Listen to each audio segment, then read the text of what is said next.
Good, thanks. So, Excited. just mindful, it's Johnny Sexton's last ever captain's run in the Six Nations game. Can you speak a little bit to the contribution he's made to the competition throughout his career? Where do you start? How long have we got? Yeah, well, Johnny's Johnny. You know, he's going to be hopefully he's going to be the record point scorer tomorrow as well, in terms of points scored in a Six Nations, taking over from Ronan O'Gara. But I think his presence and the way he teaches people, and people get to understand why he is as good as he is, through his excellence, through his drive to become excellent, and be bloody-minded and hard-headed, really, in terms of, you know, playing to his potential, chasing his potential continually, every single session.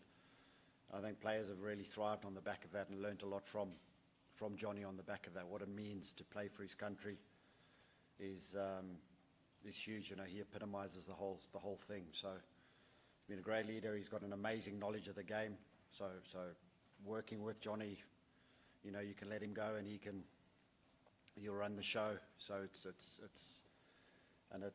just making sure that he puts the best performance in tomorrow, because that's what it's all about, really. It's not about Johnny and his last game or his last captain's run. It's about the performance of the team, which is crucial for us tomorrow.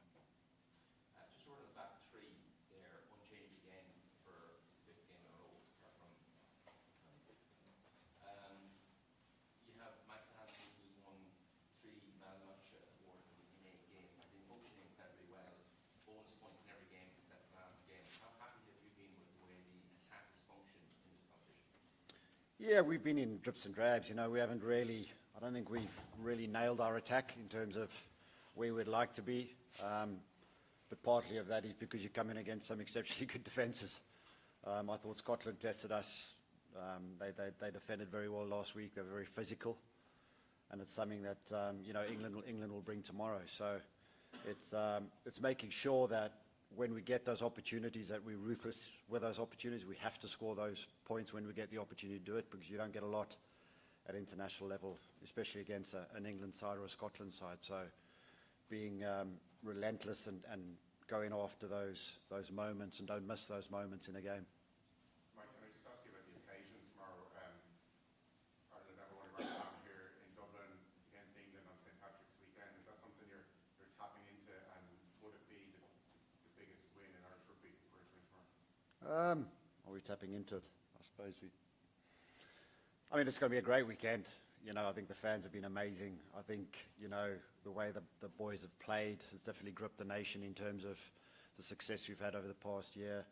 But again, as a group, you know, we're not going to get too emotional about the whole thing. It's a game of rugby, and all we're doing is chasing our potential and you know, making sure that we can be ourselves in this environment. And that's pretty much what we've spoken about all week, in terms of, you know, go and be the best version of yourself. Get out there and go and play. And don't worry about the occasion. It's got nothing to do with it, really. It's about you being the best version as a rugby player you can possibly be.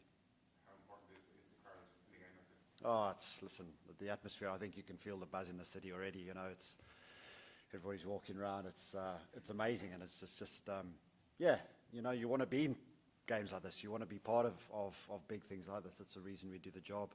You know, the players do their jobs, and you know, you've got to thrive in this intensity. It's brilliant. Mike Catt was the training out there for the captain's run. Yeah, good. Everybody fit and healthy. Dan and Kaylin have all come through well. Obviously, Gary was jogging around a little bit, but you know, he's obviously doing the return to play after last weekend. But yeah, no, everybody's in a good place at the moment, so just preparing nicely. Thank you. And Robbie Henshaw, quite a comeback from injury for him. He makes his first Six Nations start of the campaign. Yeah, well, that's the beauty about having somebody like Robbie, Gary, Stu McCluskey, and Bundy. You know, there are 4 of them that are fighting for positions, and you know, it's been tough to make the decisions on the back of it. But obviously with Gary out, you know, Robbie coming back in, you know, he's a world-class defender. He's, you know, probably the best defender at 13 over the past couple of years. So, you know, he's got a huge role to play tomorrow, especially with the way England can play. the threats that they've got in those wider channels. So it's great to have Robbie back. Robbie and Bundy work exceptionally well together as well. They've got a lot of history together. So let's see what they can deliver. It's also an extra special occasion for Josh van der Fleer taking his 50th cap. Yeah, I mean, it couldn't happen to a nicer bloke, to be honest. You know, the adversity he's gone through his career and selection-wise and all that sort of stuff for him to achieve that role is huge. And he's such a humble guy. You know, he's worked exceptionally hard to be Player of the Year as well. He's an incredible guy to have in your team. You know, he leads by example, and you know, let's hope we can do him proud tomorrow. So the requirement you're trying to get in there. Hi, Mike. You played obviously famously with Johnny Wilkinson. Are there any comparisons being made between him and Sexton? Yeah. Differences? Yeah. Both obsessive.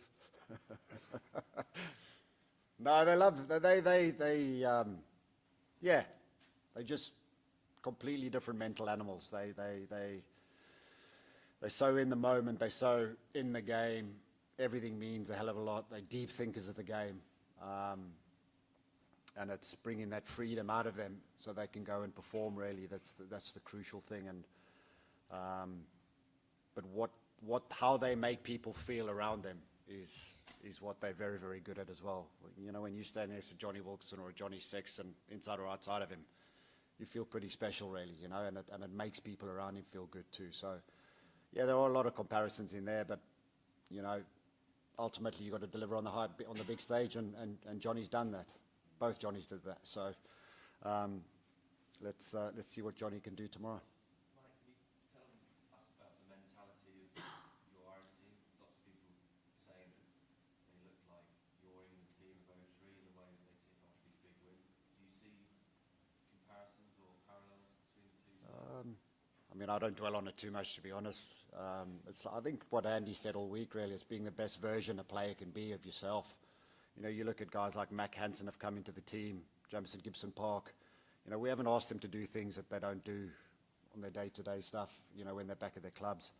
And they've thrived in that environment. And that's all we're asking for the players, is be their best version, because, you know, you never reach your potential, but you can always chase to get to that potential.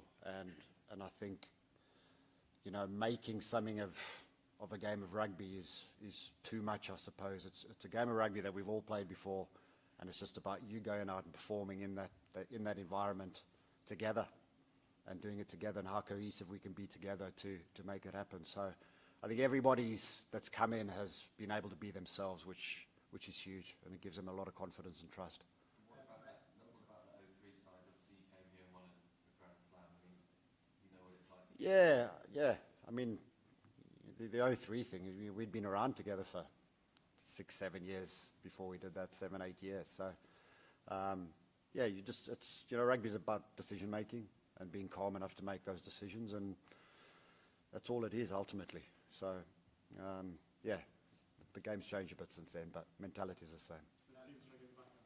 Mike, for the time we were out there today, everyone looked very relaxed, looked very happy. But is the squad feeling the pressure of a Grand Slam and the expectation? No, I think the expectation is within ourselves. We knew, we set out to be in this position, and you know, fortunately we've come through some real tough games to be in this position. So for me, the expectation, there's enough expectation. We don't need to worry about anything else. We know what we need to do. The players understand what they need to do, and it's now being able to go and do it to tomorrow afternoon. So you know, the pressure hasn't ramped up at all. We love being where we are, like any other team would be. But we are coming up against a hell of an England side. So, you know, there's no bones about it. It's going to be a proper test match, and a tough test match. Mike, for Andy Farrell, the England fly half is what you might call a known quantity, I suppose, but in the sense that they've got Arundel starting his first test start on the wing, they're in the middle of a rebuild, they're coming off the back of a very painful defeat. Is there a sense that England might be a bit of an unknown quantity? You don't know quite what's going to come from them tomorrow? No, I think, you know, we're massively respectful of that side, because if you, especially from a backline point of view, you know, you look at that backline, they've played in some big games together. You know, you've got a couple of young guys in there, but ultimately, you know, Freddie Stewart's solid as a rock on the back, and Watson's been around for ages. Manu, Slady, and Owen have done some proper damage to a lot of teams. So, you know, there's no ways we thinking any otherwise than, you know, it's going to be a tough test match, and they've got some proper X-factor players, and I think Arundel's one of those players that we haven't seen a massive amount of, but if he gets the ball, he can cause absolute chaos. So, yeah, so it's just making sure we control that, but then control how we play the game, and make sure we make the right decisions at the right time. But they are exceptionally dangerous across the board, and we're well aware of that. Like you mentioned, Gary Ringrose earlier on, there's been loads of concern around his well-being. How's he doing, and how involved is he? Gary's fine. So he was up and moving around on, when did we play? Sunday night, back at the hotel with his dad. So, yeah, he got back on Monday. He's been good as gold. Again, he's helping out throughout especially with the defensive stuff with Saiz to be, and him, Robbie, Bundy and Stu have got good relationships there, so he's been sitting in all those meetings. Yeah, Gary's Gary, and you know, he just wants what's best for the team ultimately, so he's been brilliant for us. The families of the players seem to be up there today. What was the thinking around them? Well, it's, you know, there's a lot of sacrifice that goes in from the players' point of view, the coaches, the backroom staff and everything. So it's always a nice little touch for the families to come in and actually see what dad does or mum does, and experience an opportunity like they can, especially at the Aviva before the big noise happens tomorrow. So it's great that they can get here, and it's obviously St. Patrick's Day, so which helps as well, and they're all off school, so it's fallen nicely really. But yeah, it's brilliant having your kids here and giving them the ability, because it's been a long 8 weeks, you know, together, or 12 weeks, whatever it is now, since Portugal. So, you know, there's a lot of sacrifice that goes in there, so it's great to have the families and stuff to calm it down as well. Did you do something last night, Mark? Josh, 50 caps, did you serve? No. Gary Ringrose presented him with a jersey in front of the team, but that was it really. Standard. A few nice words from a nice person to another nice person. Sounds nice. Very nice. We'll switch into the embargo written section, unless you... Actually, Mike, you talked a little bit about Johnny Sexton's mental strength. Could you just, from a technical point of view, tell us what catches your eye, what impresses you about the way he plays the game and goes about it? I think with Johnny he's one step ahead of a game, and his thought process is exceptionally quick in terms of where the next play is going and all that sort of stuff. I think that's where he's got a real knack in terms of understanding how we want to play the game, obviously, but then him being able to see it, and then the authority he drives around the team. You know, you can't but listen to him, which is huge, really. So yeah, I would say one of the biggest things is he's one step ahead of the game, and that makes it so much easier for him and players around him to get on top of things. Okay, let's take a look at embargo written section. Mike, the day, you know, when you were, if you look at when you were playing there, started at the start to now, it's a completely different world in terms of what the team is able to achieve. What do you think underpins our rugby's success and the biggest changes since then? I don't think you can pinpoint one particular thing. I think that the whole setup is very well run.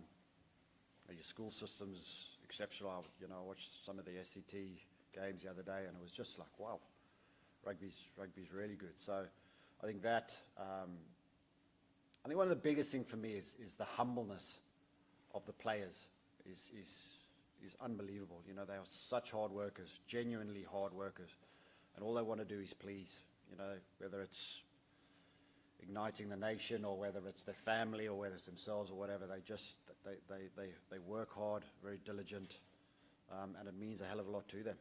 So, you know, across the board, all the way through the schooling into the provinces and clubs, I think it's just run particularly well, and the players thrive on the back of it.